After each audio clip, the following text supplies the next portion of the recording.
Boa noite, pessoal. Muito bom estar aqui com vocês. Me deixaram para falar por quase o último. Já falaram tudo que tinha para falar. As palavras bonitas já foi tudo, as frases de efeito já foi todos, tudo que tinha para falar já falaram. Ainda bem que o Luiz ainda vem depois, né, Luiz? Mas eu queria agradecer, né, principalmente ao meu amigo Jackson, pastor Jackson, né, que nos convidou para estar aqui. Eu lembro que em 2008 foi o Corandel que teve enchente, né, estava tudo programado para a gente, né, iniciar um projeto com os empresários, e foi bem naquela semana que deu enchente, teve que ser tudo cancelado de última hora. E essa semana, exatamente, essa semana nós estivemos aí com 10 dias de greve, tudo parado, sem gasolina. E o Jackson, né? Ó, pessoal, a gente tem um grupo ali, né, dos pastores, mas eu não vou cancelar dessa vez, não. Dessa vez nós vamos manter que vai dar certo. Então eu queria te parabenizar, pastor Jackson, porque está muito bonito isso tudo, né? Está muito profissional, está muito intenso, está muito íntegro. É uma coisa que é um projeto que realmente tem tudo para dar certo no Brasil, né? Para expandir isso para outros lugares. Não sei, né? Deus te dá visão, tu é um cara de visão, mas está demais, está de parabéns, está muito profissional. E tenha amigos. Se fosse um conselho forte para mim daqui essa noite, seria: tenha amigos. Eu louvo a Deus pelos amigos que Ele colocou, né? Nós, como empresários, temos tantos desafios, né? Nós somos empresários de logística. Eu queria apresentar, né? Já foi, mas como o Juscelio falou ontem, filho adolescente adora que o pai peça para ficar de pé. Eu queria que os meus filhos ficassem de pé. A Ana Paula. A Ana Paula não é mais adolescente, ela é jovem. Fica de pé, por favor. Ana Paula, estudante de psicologia, minha filha, uma adoradora. O Gabriel, né? Fica de pé, Gabriel. Fica, Gabriel, de pé. O papai está mandando.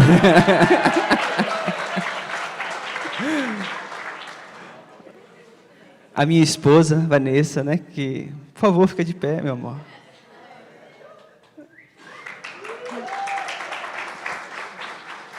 Não, assim.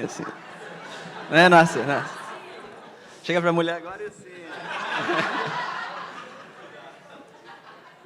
Nós, como sócios, né, da TAC Transportes, 15 anos no mercado, trabalhando com logística, com armazém, com motoristas, e a gente viu o que o Brasil passou com essa paralisação que tivemos de 10 dias. Você não precisa se preocupar que não haverá outra amanhã à noite, com certeza não haverá, talvez um ou outro, né, bagunceiro, mas provavelmente não tão cedo teremos. O que nós vamos ver daqui para frente é uma discussão com relação à tabela de frete.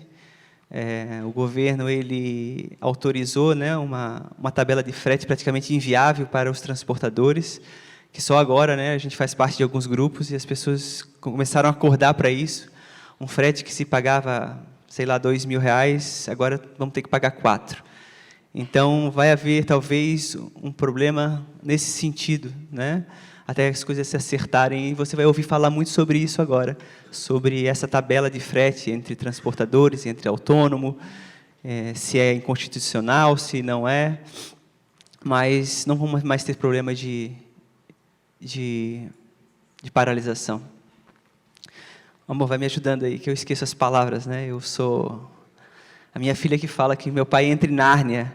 Então, às vezes eu estou falando aqui, às vezes meu cérebro, às vezes ele vai dar uma desligada do que eu estou falando aqui. Você não se preocupe que eu volto, né? Às vezes o cérebro começa a pensar em outras coisas, né? Às vezes eu estou conversando com a minha filha, ela: pai, fala, filha, volta para cá, pai. Nós estamos aqui conversando, o assunto é esse aqui. Tá bom, filha, estou ligado. Mais ou menos, né? Então, um dos conselhos, né, para a gente que tem empresa, sofre tanta pressão, né, em meio a cargas tributárias tão injustas, em meio muitas vezes a leis trabalhistas tão injustas com os empresários, tanta pressão no dia a dia, e é muito bom ter amigos. né? Eu tenho o pastor Luiz como meu amigo, o Jackson, o Lio, né, meu amigo aí de caminhada, o Felipe, né? Eu não quero falar o nome de todos aqui, porque talvez esqueça de alguns.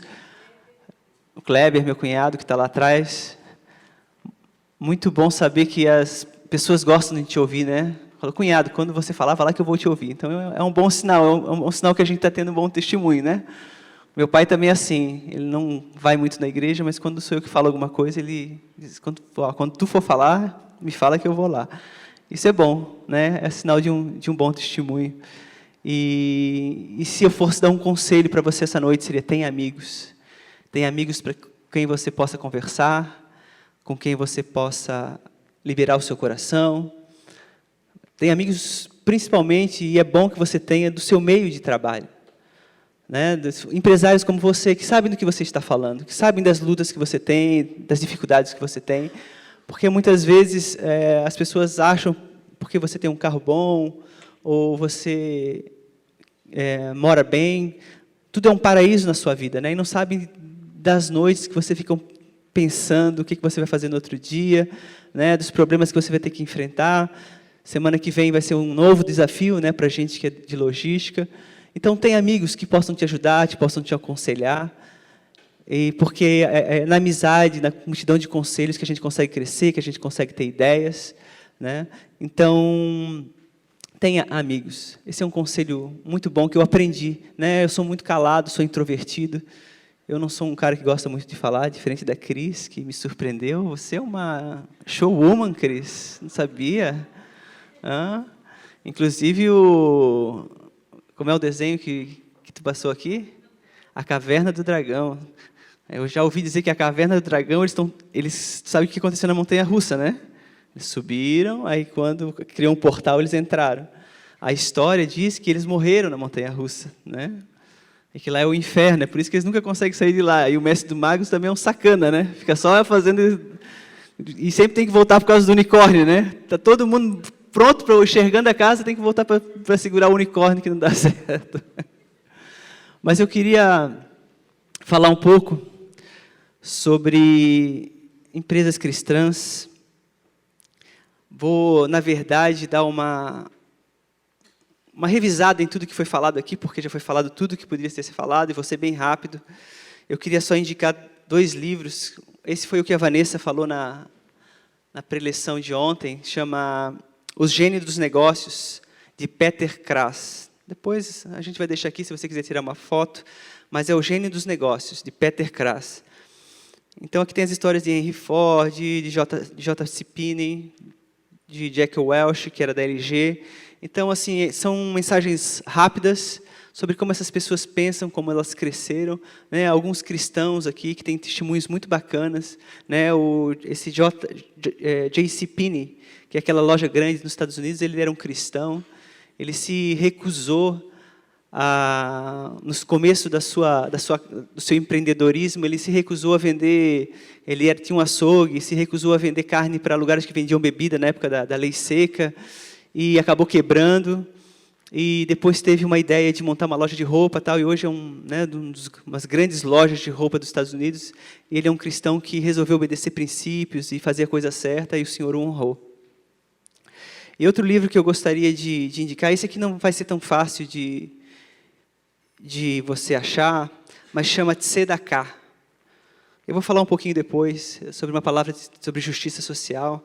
Inclusive, Tzedakah, aqui eu perguntei se tinha para vender, eu não sei se ele já arrumou a versão. Ele falou que esse aqui era uma amostra grátis, porque eu tinha um errinho de edição, um errinho de literatura. Aí eu perguntei para você, qual é o errinho? Não, é que Tzedakah é com K, e o cara escreveu com C, então o errinho dele está na capa do livro, né? Não tem nem como ele vender. Ele falou assim, um irmão abençoado me abençoou com a edição do livro, mas botou o C no lugar do K e agora ele não pode vender o livro. Então ele distribuiu alguma, mas já deve ter. Fala sobre justiça, empreendedorismo e justiça de Deus, eu vou falar um pouquinho sobre isso. Então vamos lá, pessoal. Tem um negocinho que aperta aqui.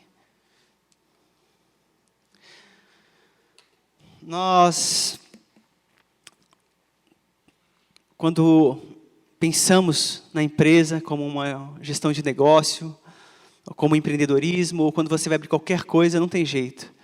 Empresa visa lucro, né? Empresa visa resultado.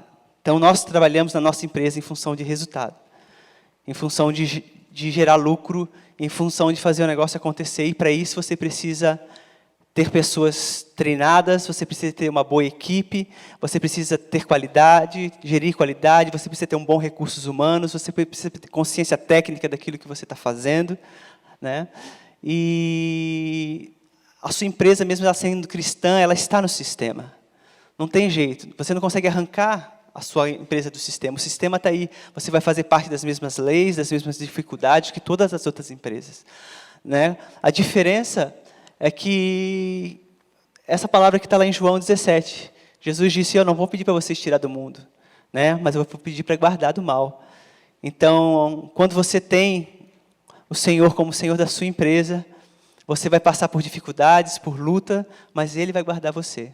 Ele vai estar na sua frente, te trazendo consciência, fazendo a diferença no seu empreendimento, na sua empresa, nas suas ideias, né? Eu creio que foi falado muito sobre isso aqui, mas em meio ao mercado, que é o coração, né?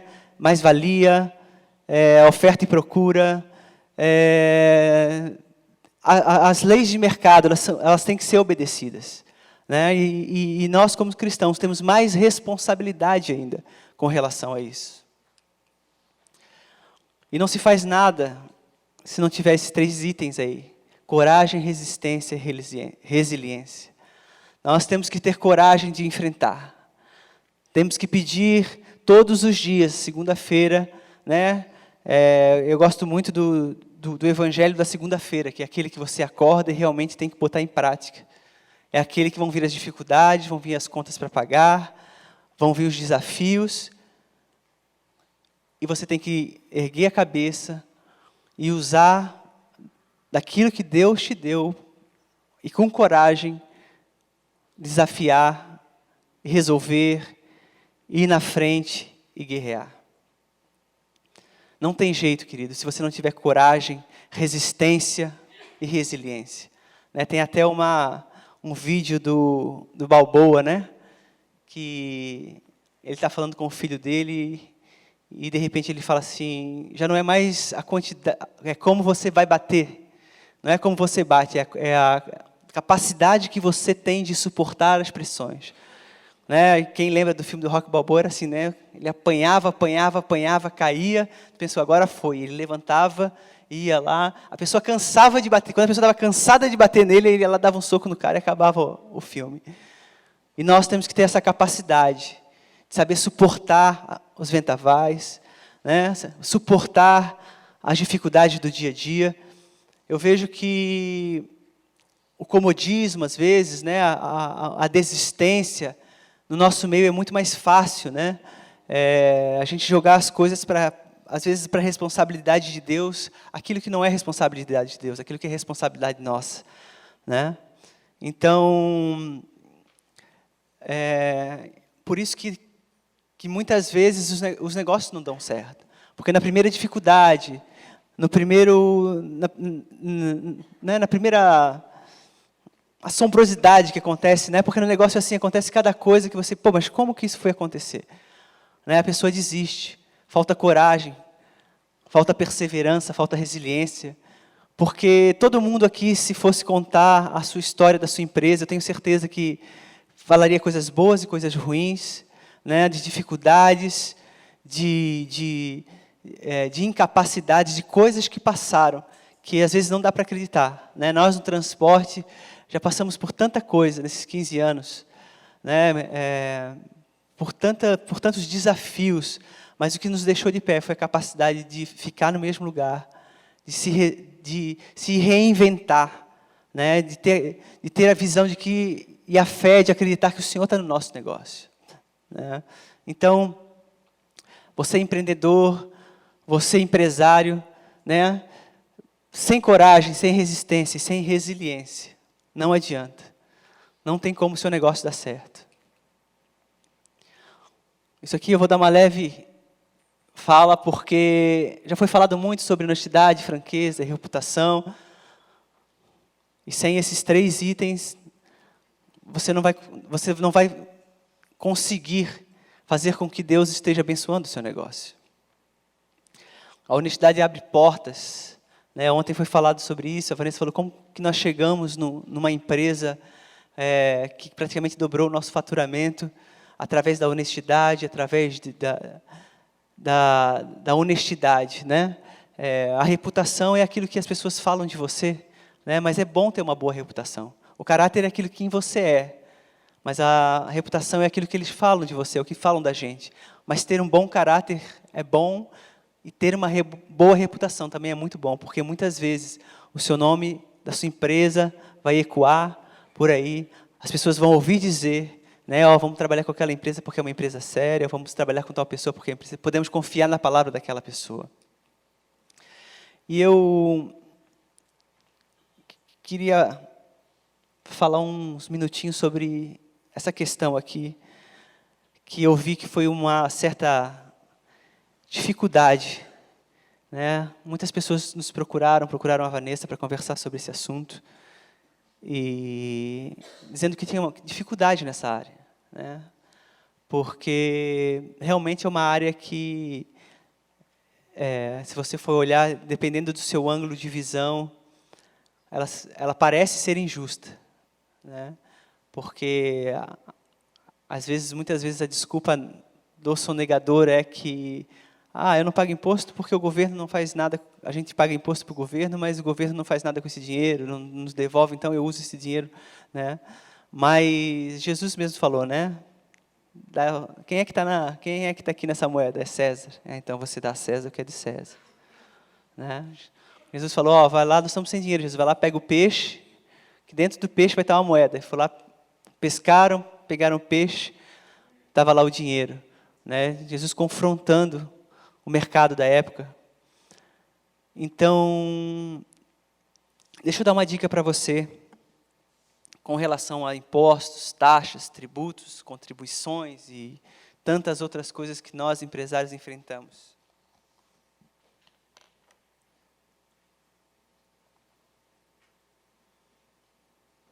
Vou até tomar água aqui, que o pessoal está meio tenso. Senti uma tensão no ar aí. Querido, se você quer arrumar sua casa realmente, procure um consultor, procure uma pessoa preparada para te ajudar, procure uma pessoa capacitada, um profissional, para te ajudar. Não tente fazer tudo de uma vez. Né?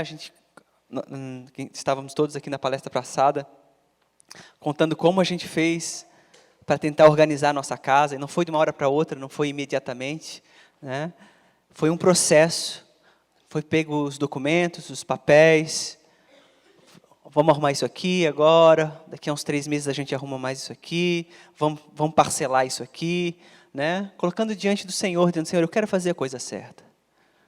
Eu quero, de hoje em diante, arrumar isso aqui, que eu sei que é uma brecha na minha empresa, e talvez por isso eu não esteja me desenvolvendo.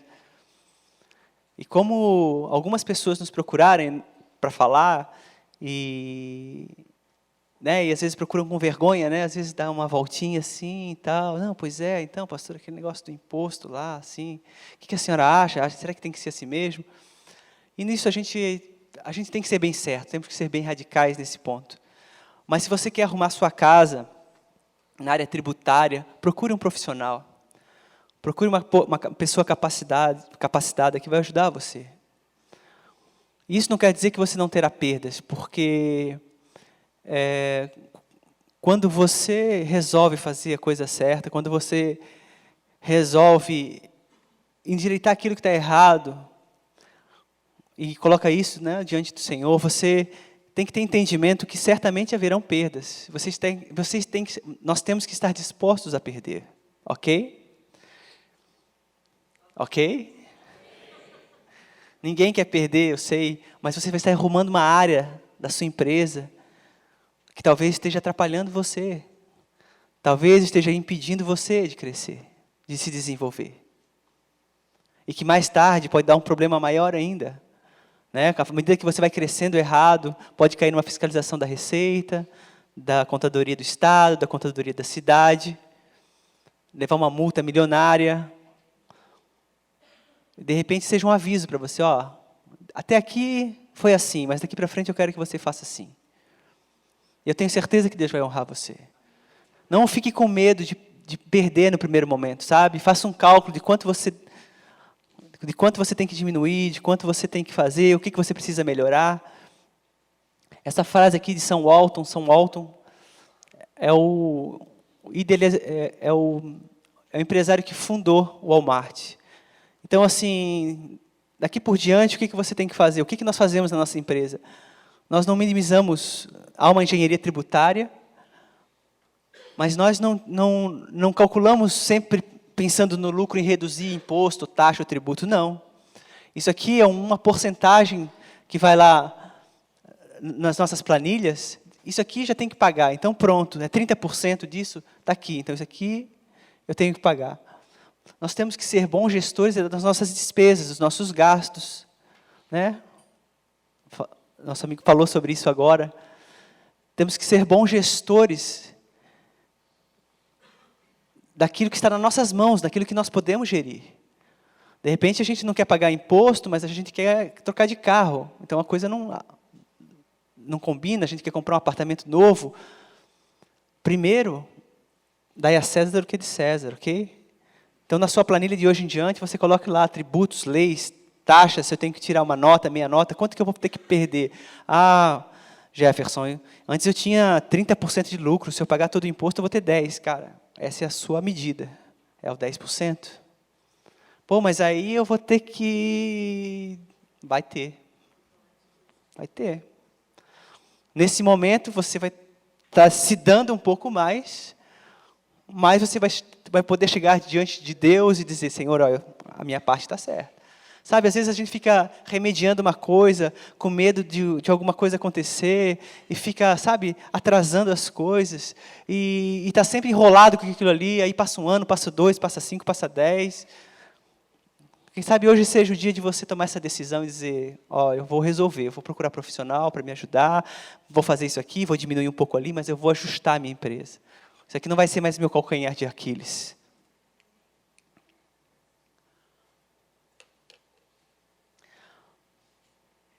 E na sua empresa, eu sempre digo que eu quero deixar herança para os meus filhos. Eu ouço alguns empresários dizendo que não, que eu conquistei, no final da minha vida eu vou vender tudo, eles que se virem, eu vou dar a cada um a sua medida e vou sair para curtir ou para viajar. Eu já penso diferente, nós pensamos diferente, né? Deixar uma herança para os nossos filhos. Deixar uma empresa intacta. Por isso que eu falei antes dos impostos, das taxas, das contribuições. O que você quer deixar para os seus filhos? Vai deixar uma empresa toda amarrada, com, né, tudo pendurado? Ou você quer deixar uma herança para ele? Algo que pode ficar para a geração, para o seu filho, para o seu neto?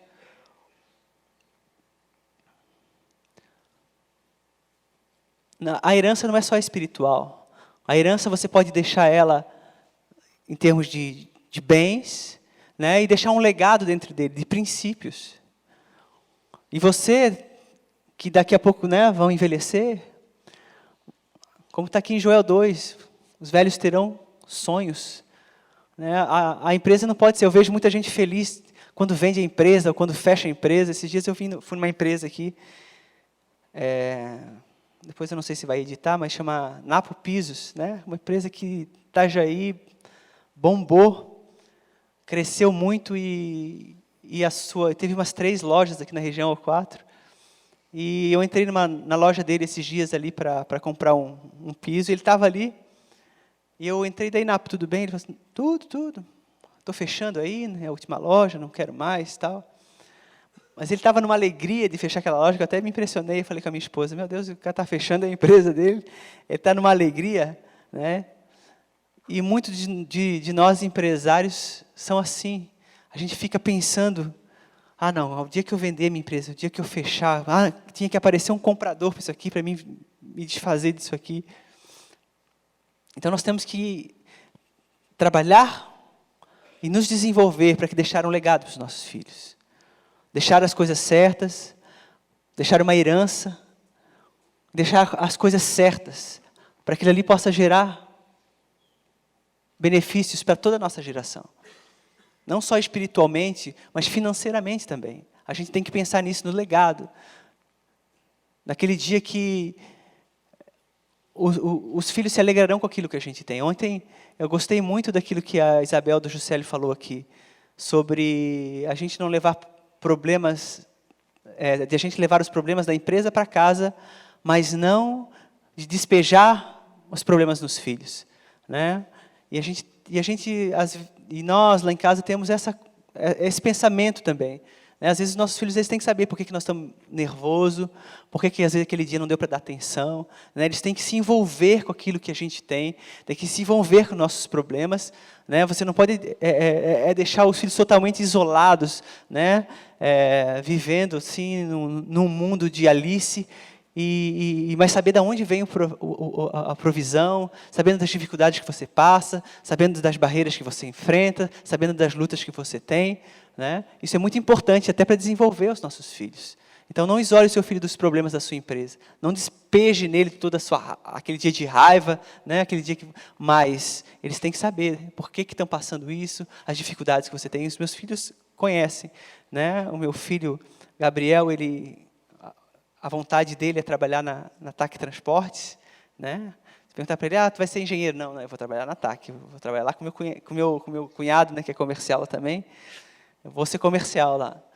E a minha filha vai ser psicóloga.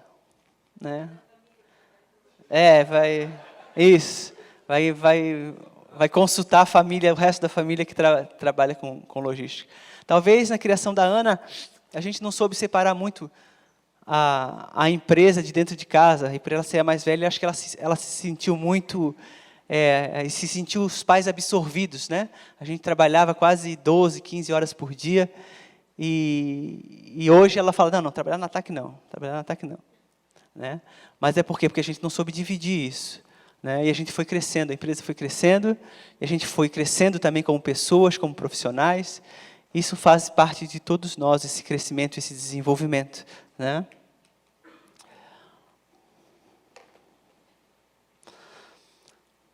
Falar um pouquinho sobre, faltam 2 minutos só, sobre RH, sobre contratações.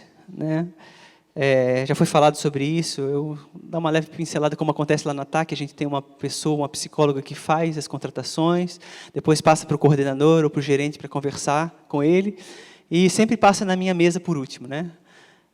Eu gosto muito de saber com quem eu estou lidando, eu gosto muito de saber quem é a pessoa que está entrando na minha empresa. Indiferente às vezes as pessoas não têm a mesma religião que a nossa, mas tem princípios, é pessoa de família, pessoa que é confiável. Então, a pessoa conversa comigo, às vezes assim, você vai ter que falar com o dono da empresa. Então, a pessoa senta na minha frente pensando que eu vou perguntar toda a capacidade dela, técnica que ela tem para passar, e simplesmente eu pergunto, tu é casado? Tu tem filho? É teu primeiro casamento? E você gosta de quê? Qual é o teu hobby? Você gosta de ler. Tu te formou por que tu saiu da última empresa? Qual é a tua religião? O que tu acha de Deus? E uma conversa meio informal. E naquela informalidade ali de, às vezes, 15 minutos, 20 minutos, eu já tenho todo o panorama, daquela pessoa, de se vai servir para a função, se não vai servir, se vai ser uma pessoa do mesmo propósito, se tem a mesma mente que a gente, se vai conseguir se adequar. Então, você, empresário, é muito importante que passe por você as contratações também. Que você faça um diagnóstico, uma leitura desse profissional. Saiba com quem você está lidando, com quem você está conversando. O Diogo trabalha lá com a gente. Diego, Diego. Pensei que era Diogo, eu sou ruim de nome, desculpa. Diego, o Jean, da Crista, lá com nós, é do TI também, o Israel. O Jean, a gente faz igual um vídeo que eu vi esses dias, pega ele às vezes e amarra dentro da sala. Tu já viu aquele? Que é o cara do TI. Daí tu amarra o cara do TI porque... Mas por que o cara está amarrado dentro da sala? Não, cara.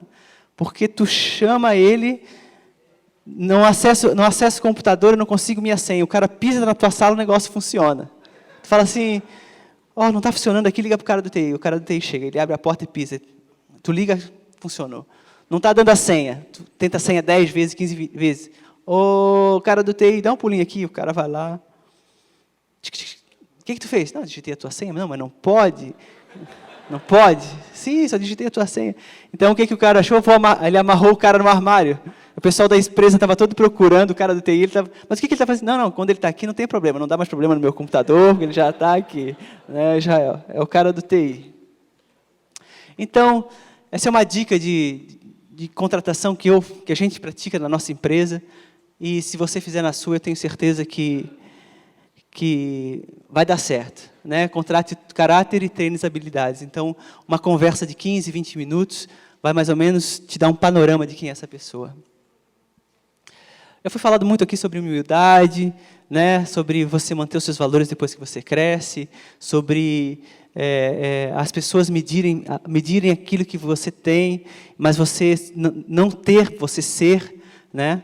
Então, em meio a esse assunto, eu vou falar rapidamente, que já acabou meu tempo, pensei que... Eu queria falar sobre tzedakah. E tzedakah é a palavra hebraica para os atos denominados caridade, em português. Dar apoio, auxílio, dinheiro para os necessitados. A essência de tzedakah, porém, é muito diferente da ideia de caridade. Deriva-se da raiz hebraica que significa retidão e justiça, ou equidade. Segundo o judaísmo, dar ao pobre não é visto como um ato generoso. Trata-se simplesmente de um ato de justiça e honradez, o cumprimento de um dever, dando ao necessitado o que lhe é devido. Então, se eu pudesse dar o último conselho para você, eu daria: pratique tzedakah. Ajude quem precisa, ajude ao necessitado.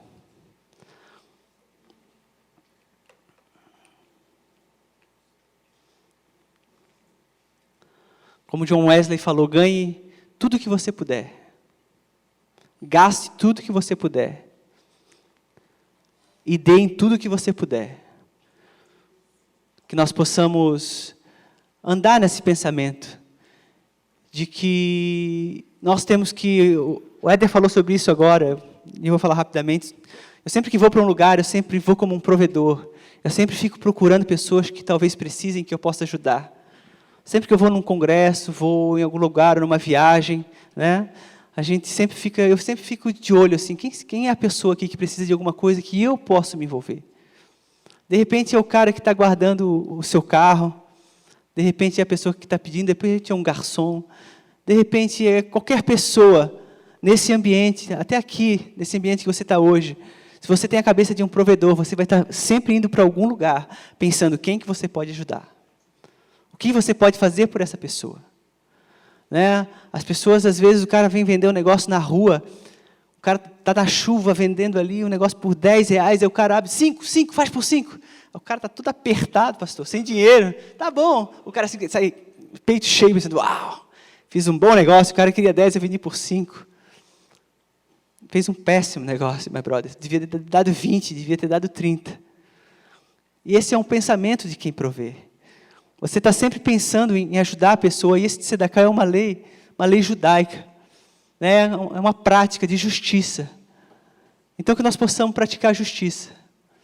Que nós possamos, quando nós prosperarmos, nós não esquecemos dos mais necessitados, dos mais pobres. Eu sei que tem muitos aqui, líderes, empresários, que são prósperos.